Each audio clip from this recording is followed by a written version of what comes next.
क्या आपने कभी सोचा है कि 12 रबी उल अव्वल का जश्न यानी जश्न मिलाद असल में किसने शुरू किया? क्या ये वाकई इस्लाम का हिस्सा है या फिर बाद में इजाद हुई एक बिदअत? आज हम जानेंगे इसकी पूरी हकीकत और क्यों इस्लाम हमें इससे रोकता है। नबी अलैहिस्सलाम ने फरमाया, मैं सोमवार के दिन पैदा हुआ हूँ और इसलिए मैं इस दिन रोजा रखता हूँ। यानी नबी ने तो अपनी पैदाइश के दिन रोजा रखा, मगर उम्मत किस तरफ चली गई? जब नबी की जिंदगी में, सहाबा के दौर में या चारों खुलफा के दौर में कभी 12 रबी उल अव्वल का जश्न नहीं मनाया गया, तो आज ये हर जगह क्यों नजर आता है? तारीख गवाह है कि सबसे पहले जश्न मिलाद शुरू किया था फातिमी शिया खिलाफत ने मिस्र में। उन्होंने इस बिदअत को इसलिए इजाद किया कि ईसाई लोग क्रिसमस मनाते थे, तो इन्होंने कहा हम भी नबी और अहले बैत अलैहिस्सलाम का मिलाद मनाएंगे। लेकिन याद रखिए, ये वही फातिमी शिया सल्तनत थी जिसे बाद में सुल्तान सलाहुद्दीन रहमतुल्लाह अलैह ने खत्म कर दिया था। इसके बाद एक सुन्नी बादशाह ने भी अपने मुल्क में इसको मनाने की रस्म शुरू कर दी।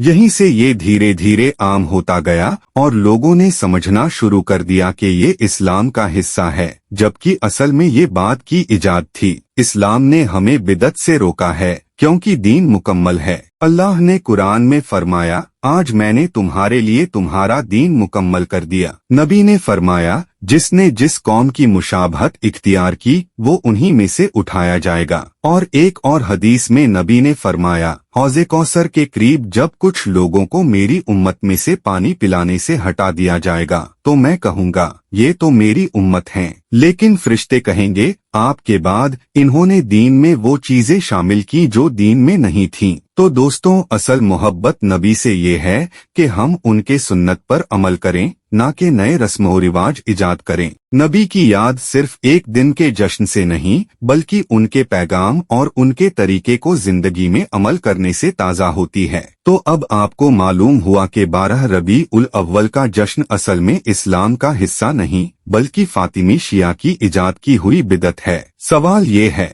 हम नबी से असल मोहब्बत कैसे दिखाएंगे? सुन्नत पर अमल करके या नए रस्म रिवाज बनाकर? अपना जवाब कमेंट में लिखिए और वीडियो को शेयर करके ये सच्चाई दूसरों तक पहुंचाइए।